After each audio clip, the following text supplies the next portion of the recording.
I had no idea how deadly it was, and I was a journalist. I had no idea. The whole north of the country was in kind of lockdown. You flew over it and all you saw was burnt and burning huts. There was no life there. All the people had been shunted into vast camps where they were left to starve. It was absolutely shattering. But with my journalism, I knew I could help. And I just got up such a head of steam. I was so angry that this had been allowed to go on. Welcome, everybody. This is Simon Gilbo with Inspired. It's great to be back for another week. I know we're going to have a fantastic time. We've got a friend who goes back, 25 years. And then more recently, we've had a fantastic shared experience in Burundi a few months ago.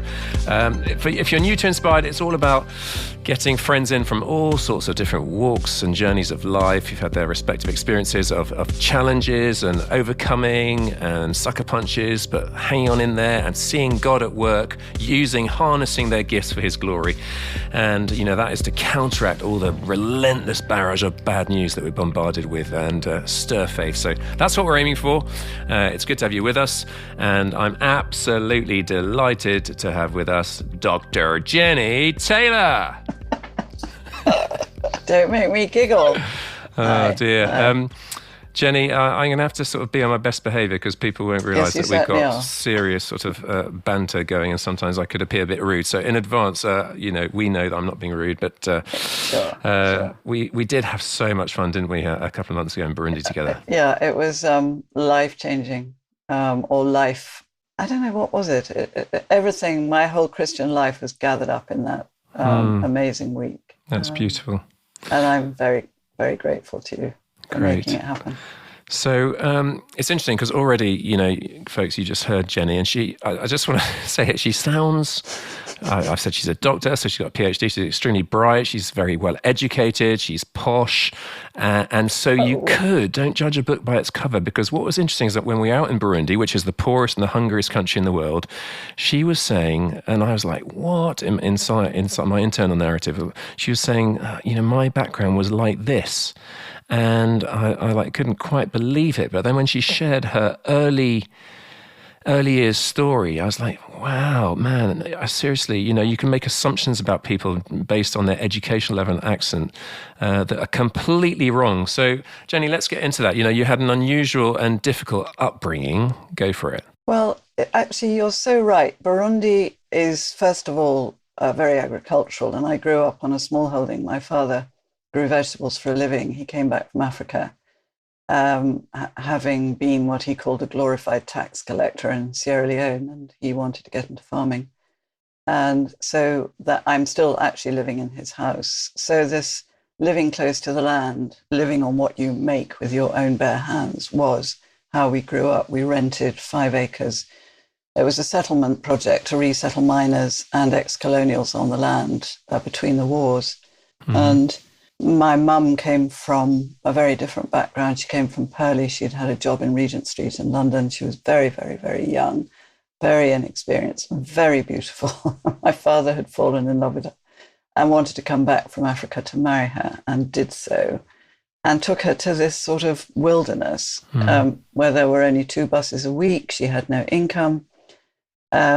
She really, there was the Women's Institute was just about the only social life there was. And she started to have babies from the age of 20, and I was the first. And she suffered from the most horrendous postnatal depression, which wasn't understood in those days. So I remember listening to this wonderful lady at Ephraim's project, one of the projects we went to. She'd been a prostitute, and she'd grown up in the country, and her mother had been mentally ill, and she'd been desperate for education, and she'd had to look after all her siblings, and she'd been offered an opportunity which she'd taken, and it had actually ended up with her rape and getting HIV in the big city. And just seeing the determination, the perseverance on her face, it was just so moving, because not all of that story was mine, but a lot of it was. Mummy had 5 kids, and after each one, she just got more ill, and she was diagnosed schizophrenic, which is the most frightening label you can imagine. But actually, that is what happens when you are that profoundly depressed, I've discovered. It is a symptom of other things. You end up being, with delusions. And she was addicted to prescription drugs, and the doctors were just completely and utterly mismanaged her. And so our life together in this little house in the middle of nowhere was very secret, very hidden from everybody. Our normal was this abnormal. To compound all this, my father had been a soldier in Palestine, and he'd been there, the British were operating the Mandate at that time. It was 1943. And he had been blown up in a booby-trapped exercise. He was walking, I think it was walking along a railway line. He was escorting a senior officer, and the chap in front of him was killed. Dad lost most of the sight of one eye and one ear. So he was 20 years old. He spent his 21st birthday in a hospital in Suez, having not really started his life at all. And although he did get to Africa, the colonial service took him, but it had profoundly affected his confidence, and he got the small holding. And, life was honestly such hell, I think, that he wanted to try and get back to Africa or try and get back to something else. And they wouldn't have him. So he stayed here for the rest of his life. And my mum, as I say, just got sort of progressively worse. When I was 7, she was taken to mental hospital, where she stayed for 6 months, I think. She just disappeared. She just left. And that set the pattern. She'd come back. She'd have been cleaned out with electric shock therapy and more drugs. And, eventually her hair all fell out. And she, you never knew. You were living on an earthquake, really. You never knew how long it would be before the next episode would start. Or I say episode, it would go on for months. She'd just disappear. She'd be standing next to you in the kitchen. You'd be talking to her normally. You'd suddenly realize she was actually talking to, she had a voice called Sid, and she'd be talking to him, and she would be absolutely gone from you for the next 6 months or however long it was. She was not there. So it was like a sort of living death, really. We hated her being sectioned and going off to hospital, but she would scream in the night. She'd wake up. We had kind of bedroom carousel. She'd want to sleep somewhere. She was an insomniac, so in fact, she never slept. She needed pills to sleep. By the time she died, she was taking 14 tablets a day for uppers and downers and lefters and righters. And the doctors had lost control. They didn't know what. She was playing them off against each other. So that was our normal from the age of 7 until 23, when she took her own life. And she'd tried many times. Her wrists were very scarred. It was very, very tragic. We were here in the house. That was us 5 children, and my poor father. And you were kind of acting as mother, weren't you? And also the poverty and stigma of that. This is why I so identified with Esperance, this wonderful former prostitute, because she had to look after her siblings. And I emotionally took on the role of mother. I internalized what my father had said to me. Now, darling, Mummy's going away for a while. I want you to set a good example. So, I was the one that was singled out to not matter in a way, and it took a long time to unscramble all that in my own life. So what do you think the impact of all that was on your character, and where was God in all that? Yes, well, he was preparing me. I know that. I felt very close to God in various ways, but I think that actually in terms of the long view, he was taking entitlement away from me. He was taking comfort away from me. What he was leaving me with was love, the love of my siblings and the love of the dear Suffolk people, who were so amazing. Even though they didn't really know what was going on, they tried so hard to be there for us. which took some courage. And so, yes, I mean, there's lots and lots of ramifications, Simon, but I think I would not have become such a convinced Christian. And I had a most powerful conversion experience eventually, but my own life just sort of spiraled out of control for the next 10 years or so. And I was a long time coming back to the God that I had known as a little girl. And I was a tough project for God, I can tell you. I can imagine. So go on, tell us how did it happen, your conversion? Well, it was in 3 stages for me, really. It was heart, as I say, the love of my siblings. My heart was converted because my sisters became Christians at the local Baptist church. They were very shy, very sweet little girls. And they started to vocalize their prayer, which is what they did in the Baptist church. We praise you, Father. And, I remember Caleb, the lovely Suffolk farmer, huge chap, just with this marvelous relationship with God, and encouraging the girls to speak their prayers to God. And they did. They clearly had something that I wanted. And I didn't know the name of it. And actually, it was the Holy Spirit. They seemed to have a protection about them. My colleagues on my second newspaper behaved an awful lot better when they were around my sisters than they did with me. And I wanted that. And I knew that I didn't have it. I didn't deserve it. I'd really gone off the rails, and I had become really quite promiscuous. I suppose I was seeking love. That's what I'm told I was doing. But I was in rebellion. I was so angry about everything. I was angry about my mother being imprisoned in this little fen, in Suffolk. I think deep down, I couldn't have articulated it like that, but I do remember I was mad keen on Germaine Greer. When I went to university, she spoke, and, sex was about politics, was about political liberation, self-determination and autonomy and all that rubbish, and I mean, it was just like the jailers, letting me out of my own cell. I just bought into all that. Were you a Marxist? Oh, Marxist, yes, I have no doubt.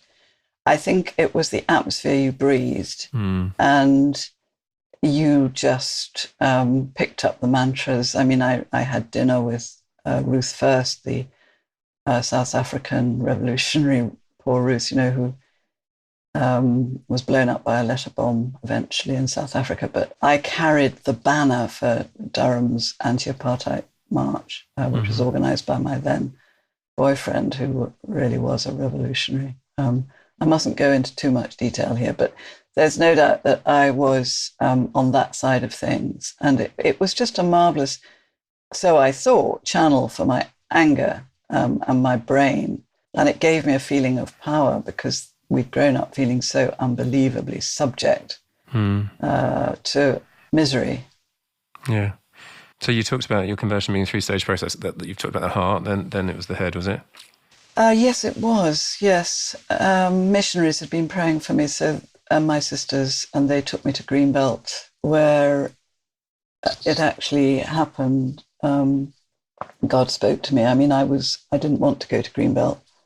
It was the last thing I wanted to do. I wasn't a Christian yet, but so kicking and screaming, I went to Greenbelt, and what I could cope with was the book tent. So I went into the book tent, and I picked up a book, and it was St. Paul talking about the body as the temple of the Holy Spirit. And I thought, that's interesting, put it down, and then wandered on and picked up another book.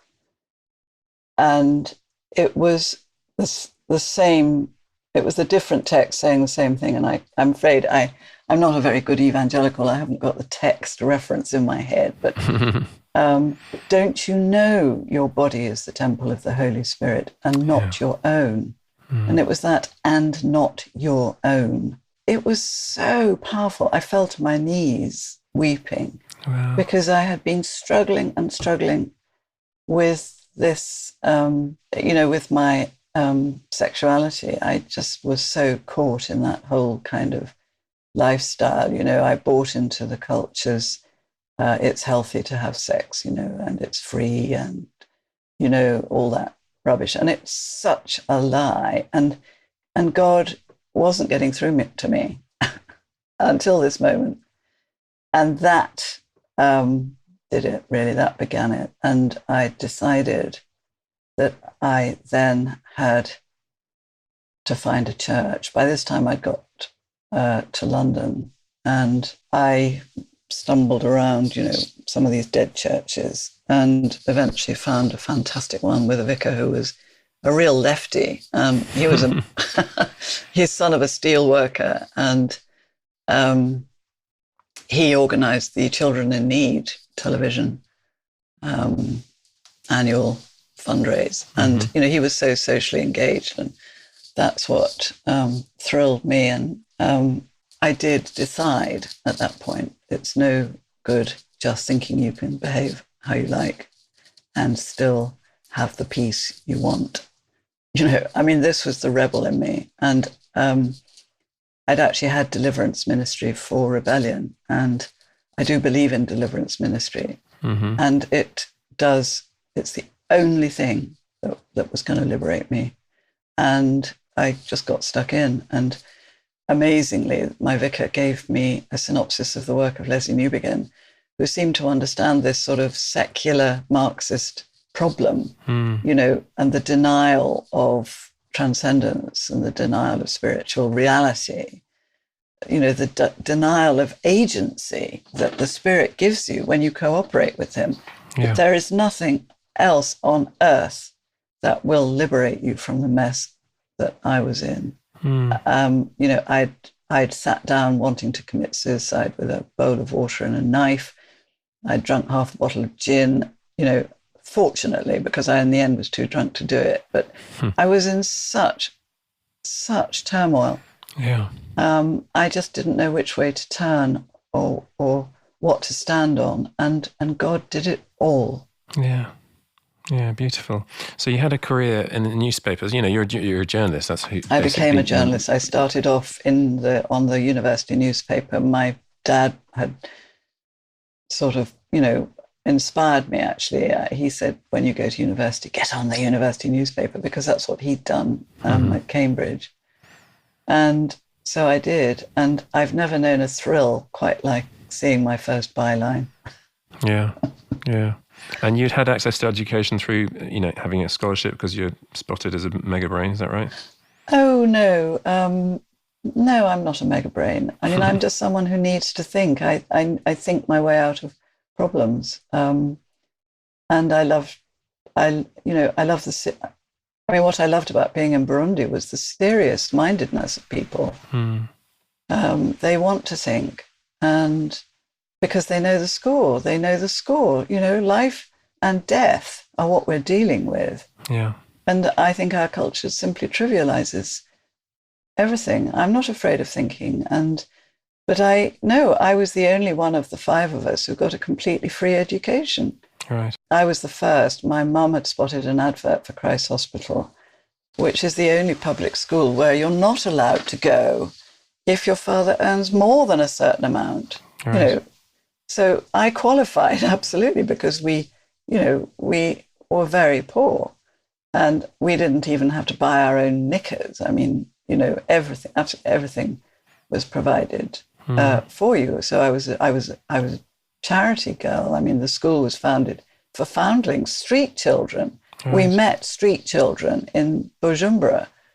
Well, that's what, in the 16th century, after the closure of the monasteries, the school was founded to scoop up all these poor waifs and strays, and they still had that pride, the school, where the rich give to the poor, and I'm not at all proud. My mum and dad had great, they had good backgrounds themselves. Dad was a soldier, as I say, mum was in Purley, but it was after the war, and everything was upside down, and it was very difficult here because of my mother. Dad just couldn't get out and get on, up the farming ladder.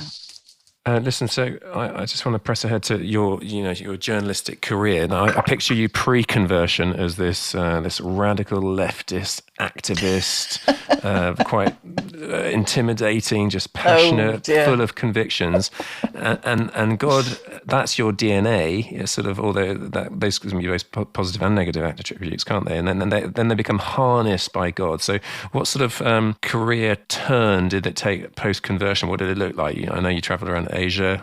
Yes, my conversion was so utter that I wanted people to know what had happened. And so I started literally knocking on the doors of missionary societies.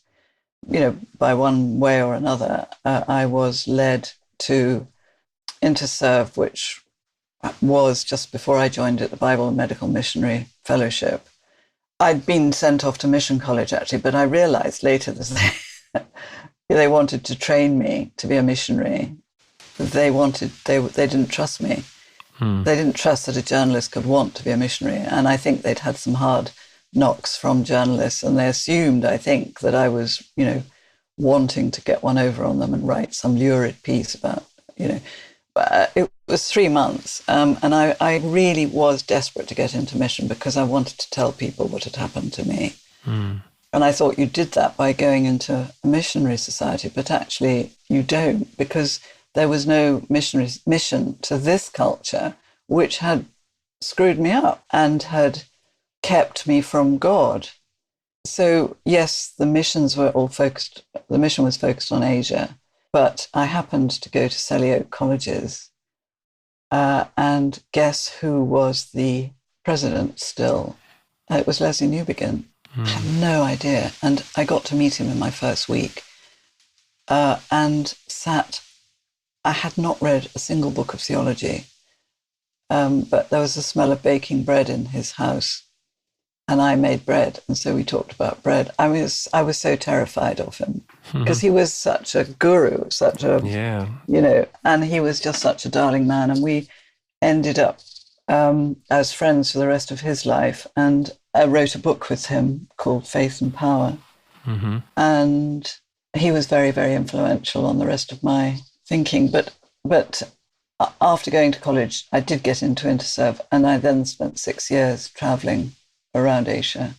You describe it as being the front seat of God's bus. The front seat of God's bus, yes. I had this amazing opportunity to see where God was at work, and God was at work with the very, very, very poor.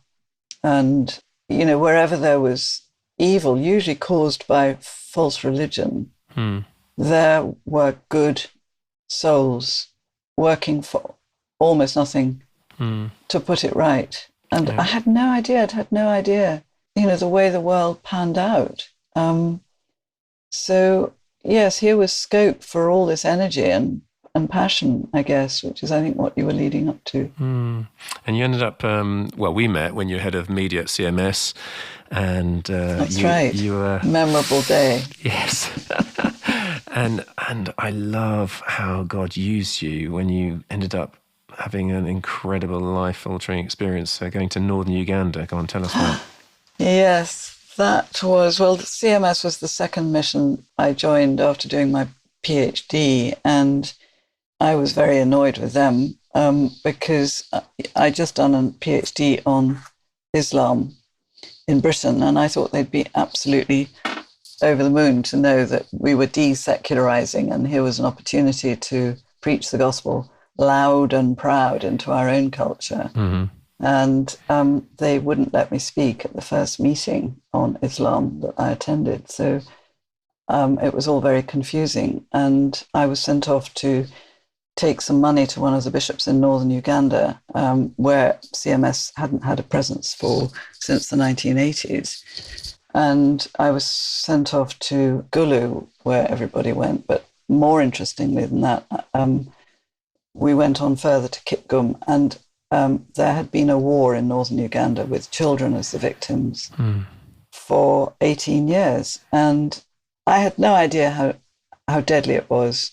And I was a journalist. I had no idea. The whole north of the country was in kind of lockdown. You flew over it, and all you saw was burnt and burning huts. There was no life there. All the people had been shunted into vast camps where they were left to starve. Basically, this was Museveni's strategy against the Lord's Resistance Army. It was absolutely shattering. And I was up there for just 3 days. We also visited the front line of the war in South Sudan, rather topically. But anyway, I just promised, you're asked to sort of give your testimony all over the place and speak in the camps. And the people would beg you to do something to help. And they had the most marvelous advocates in the bishops, the Anglican bishops, the most marvelous men I've ever met in my life or ever will meet. Their courage, and the Comboni fathers, the Catholic fathers also, who were advocating for them. But with my journalism, I knew I could help. I mean, and I just got up such a head of steam. I was so angry that this had been allowed to go on. Righteous anger, isn't it? It was shattering. And so I promised, and I went home, and with the wonderful marketing department at CMS, we had, believe it or not, a marketing department, and they just got behind it. And I'm afraid we rather derailed the 5-year plan. And, for the next 2 years, this project took over my life. We launched the Break the Silence campaign. It's not a very original title, but there just was that's what it was. There was silence. And it was being made strange. It was being treated as a sort of, one of those African things to do with, black magic. And I mean, Joseph Kony was a ghastly, evil man. There's no doubt that he was schizophrenic, but he was also in cahoots with, the demonic. So we just took the whole spiritual dimension seriously, which was not happening. It was being treated as, let's get rid of Museveni and that'll solve all the problems. And actually, Museveni at that stage was the only sort of fixed point in a seething ocean of trouble. So by paying attention to realpolitik and to the spiritual dimension, huge amounts of prayer we mobilized all over the place. I mean, I can't remember the statistics now, but churches praying all over this country, advocacy going on with Parliament. We brought the Bishop of Kitgum over. James Naughtie interviewed him on the Today programme, which was fantastic. This former shepherd boy talking to Naughtie, and addressing all the movers and shakers who listen to this programme. David Oyelowo, the Hollywood star, he was my launch celeb for the campaign, and did it for nothing. Oh, lots and lots and lots I could tell you. It was just fantastic. And within about 2 years, the war was over. Now, God is amazing. And I will never understand quite how it happened. But he's not dead, but he's never been back. And the Kony 2020 campaign, get rid of Kony. Kony left. Kony was gone by 2005. It's just, I think people couldn't believe that, here was this little missionary society, as it described itself, actually convening meetings with Human Rights Watch and Oxfam, and all the rest of them. And Jan Egeland of the UN, the wonderful, wonderful man, he described it as worse than Iraq. You remember shock and awe? Yeah. And he just couldn't understand why nothing had been, he said it was the worst situation in the whole world. Yeah. And he said that at a huge press conference in Kampala. So by just sort of integrating good journalism with the power of prayer across continents and using all the levers at our disposal as Christians, that war came to an end. And I am still in touch with the diocesan communications officer, Willie Akena, little Reverend Willie, who actually went into the bush with the Bishop of Gulu to meet Joseph Kony and forgive him.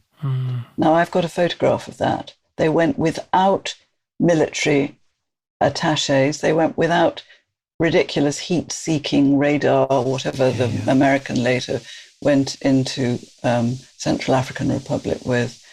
The people trust the spirit of Jesus and will tell you what they will not tell secular people. They would not dare tell secular people where Kony, they know where Kony is. They knew where he was. And the bishop went to him and shook his hand and actually punctured his aura, if you like, by making him seem small and ordinary. Yeah. He tackled the fear that was locking up that country. So God used Jenny Taylor as part of a catalyst at the heart of CMS to break the silence campaign going, and in Jesus' name, a war that had been going on and affected hundreds of thousands of people. 25,000 mutilated children.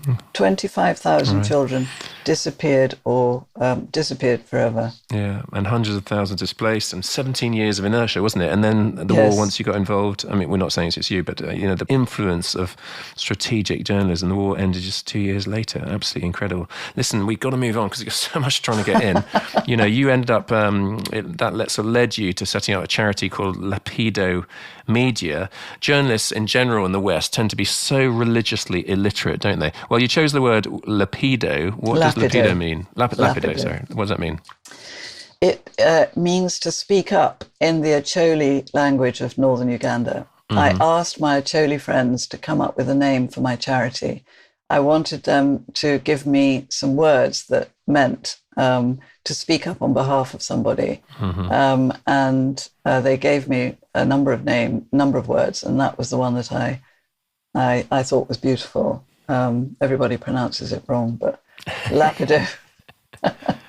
And I wanted to use the lessons that I had learned in northern Uganda and honor those heroes and move all this thinking into the bigger arena in Britain by speaking up for those who are downtrodden by religious illiteracy or because of religious illiteracy. Journalists, have quite obviously an awful lot of influence and power. And if they don't understand how the cookie crumbles spiritually, they simply peddle the West's ignorance and the West's, they evangelize secular Western materialism, which is devastating on the poor. And so it was quite bold and to try and influence the media, but actually, if God lays something on your heart to do, he will resource you to do it. And it is just amazing to watch him problem solve for you. So all you've got to do is put yourself out there, put yourself in God's way with an awful lot of prayer backing and using the skills and the resources that you've got. You can't just do it without all that stuff that God's given you and common sense and all of that. So what were some of the biggest accomplishments and satisfactions through what you did? Well, the launch was really the thing where I think God was most at work. After 2 years of fundraising and talking about what I wanted to do and working as a temporary secretary in the Bank of America to keep myself afloat while I put this dream into operation, with an unpaid missionary volunteer working in my dining room in London, we created this event called Neutrality or Truth, reporting religion after 7/7, because we'd had the tube bombings in 2005. And journalists were just like rabbits in the headlights. And I had done my PhD on Islam. So although I got utterly involved in Africa, which is where my heart is, really God had put on my heart to work on the Islamic resurgence in this country, to help people understand that religion makes a difference, a huge difference. You can't just, in a globalized world, a globalized arena, you can't ignore religion. And so I had been working with the godmother of the son of the founder of the Frontline Club as a temporary secretary. But I was introduced, this is Vaughan Smith, I was introduced to him and became a member of the club. And they agreed to let me use the premises to launch Lapido Media, which was absolutely incredible because I had this sort of captive audience of journalists. He let me promote it on the website. Vaughan is a great man. And I decided that I wanted Dominic Lawson to launch it for me with Michael Nazarali, the bishop. Dominic had written a very interesting article about multiculturalism, having interviewed Michael Nazarali. And so somehow or other, I just got his number. I mean, I didn't know him. And rang him up. And blow me, there he was at the end of the phone. And he agreed to launch this charity, just like that. Bless him. And he did. And it was the most fascinating conversation. All sorts of people came to that. All sorts of journalists came. And the marvelous thing was that Dominic then did his op-ed about the launch the next day and about Christianity and Islam. And I had introduced him to, I'd given him an amazing story, which I probably better not speak about actually in this interview. But nonetheless, we got so much publicity that the whole of the rest of the week, we had 3 pieces in the Times. Ruth Gledhill did 3 separate articles about that event. We got half an hour live on CNN, which was global, being interviewed on the correspondence slot. So, and so much else, masses of coverage. And what happened with this event was that it gave journalists permission to write about religion. So important, critical. Yeah, that, all religions were not the same. And you had to be able to know a bit about it in order to understand the stories that were coming your way, even see the stories. I mean, and we're by no means out of the woodwork yet. And I spent, the rest of my career working on this whole problem, really, and still am. Hey folks, I love it, the impact of this podcast, and thank you, those of you that spreading the news. Could I challenge all of you listening to this? Could you share this podcast with 3 of your mates to see if they would subscribe? It's just getting great news out there.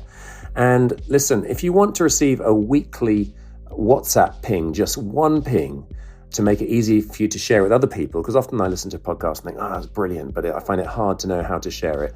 You can sign up at greatlakesoutreach.org/WhatsApp. That's greatlakesoutreach.org/WhatsApp. And then you get 1 ping a week that you can forward to your mates. Then also, how about a weekly email on it? That would be greatlakesoutreach.org/inspired email. You could do that, greatlakesoutreach.org/inspired email. And there are giving options there if you want to support the podcast. It's under the auspices of Great Lakes Outreach, and we're serving the poorest and hungriest country in the world in Burundi. So I'd love your support in that. Anyway, God bless you for your encouragement, support, and emails. Loving it. Now let's get back to the podcast.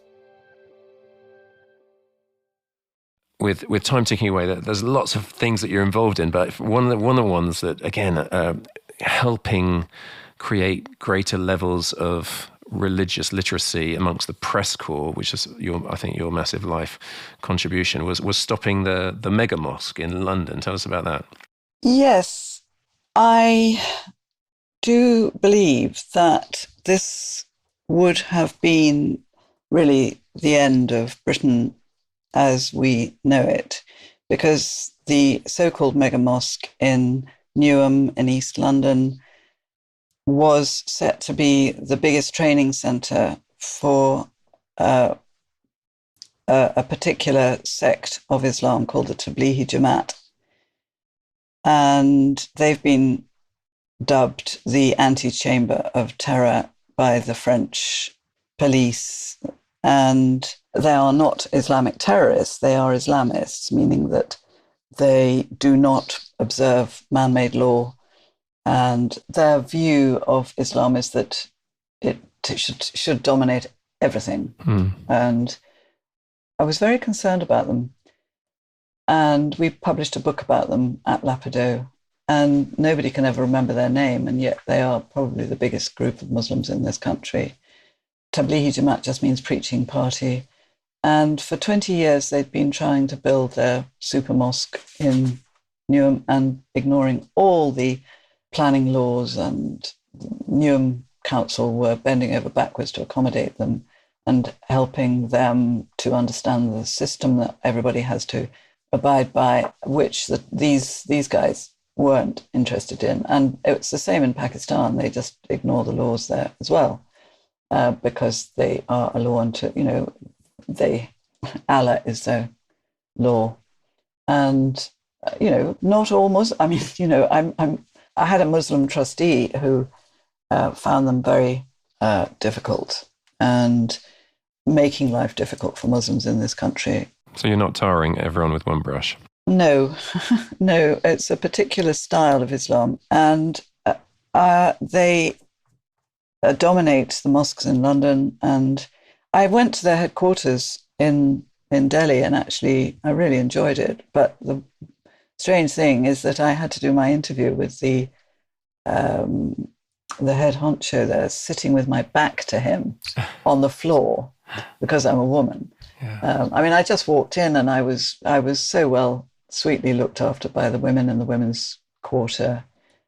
But that was indicative to me, it's this going back to the pristine Islam. It's very, very retrograde and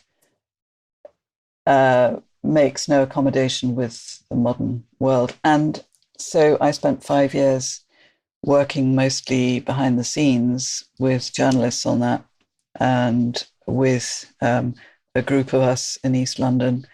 And we had to follow this.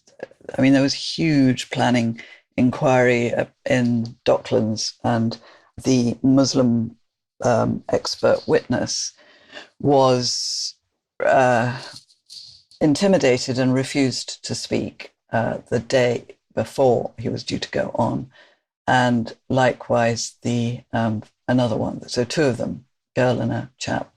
So I was asked at the very last minute if I would be the expert witness, because I'd been to Delhi, I'd done a PhD, I'd done this book and so on. And actually the book that we'd done, I'd never expected this, but it was handed in to the, Her Majesty's Inspector of Planning as part of the evidence.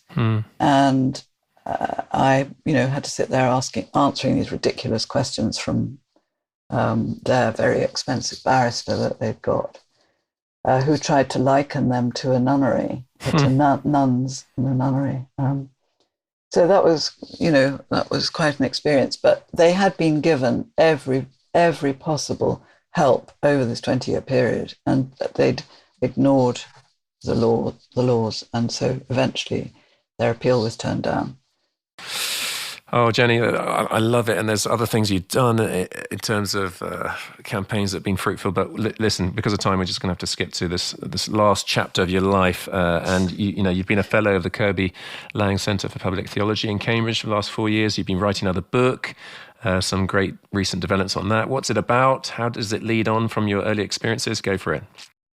I was given miraculously the most wonderful opportunity to reflect on my life and religious literacy and journalism. I had wondered, why was it that as a journalist I'd had such access to anybody and anything I wanted?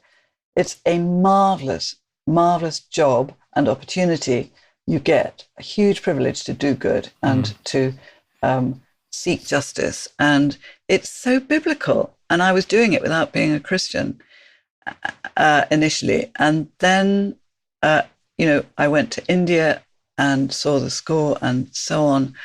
Why is it that there is such a prophetic dimension to journalism, and yet journalists won't particularly acknowledge it. They close their eyes to God and spiritual truth, it seemed to me. I'm not saying that, they're not good and great people. I love journalists and admire them, but the culture does this to them.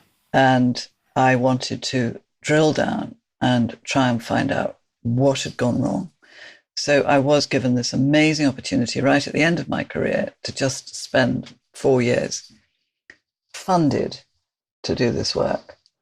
And I am so grateful, particularly to Professor Craig Bartholomew, who had the vision for this and the wit, see the possibilities. And the great news is I have just been taken on by an agent in America, which means that he will do all the hard yards in terms of finding a publisher.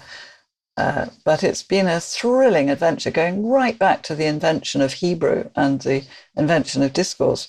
And at every step of the way, the real innovative pioneers of journalism have been Christians. What's it called? The book is called Unacceptable Truth, The Biblical Foundations of the Fourth Estate and How to Save Journalism. Brilliant. Small aim there, how to save journalism. I like that. Oh, Jenny, listen, how can people help you, be in touch with you? Anything you want to say in closing? Just, I none of this would have been possible without the prayer of God's people. It's like, wind in your sails, and extraordinary, amazing, unexpected things happen when people pray. So I would really, really covet prayer for the book and for the next step of my life, because I'm free now and I don't know particularly what God wants me to do, but I just long for people to have that practical faith and trust in God that He can do so much more than we can dream or imagine. Amen. Wonderful. Well, every week we listen to these stories and I'm like, I could never do that because that's not who I am. That's who you are. God's harnessed your gifts that He's given to you for His glory, that you surrender them to Him, and you've been used to impact. I mean that's millions of people, isn't it? Through all these sort of increments of changes through campaigning and using your skill set. I love it. It's beautiful. You're the first journalist we've had on. I hope your encouragement and a spur to other journalists, other writers. The power of the written word is extraordinary, isn't it? Yes. So, Jenny, thank you so much for your time. God bless you loads. It's been a great honour. Thank you, Simon. Brilliant. Well, listen, guys, I hope you've been inspired, stirred, encouraged. It'd be great to have a wonderful view on Spotify, iTunes. I'll put some stuff on Jenny in the blurb, but you can be in touch with me at simongilbert.com or any of the social media platforms. I want to thank Adam Thomas Steer for the editing, Mike Sandyman for the mixing. Next week, we've got another fantastic guest coming, completely different journey again. But in the meantime, have a great week and toodaloo.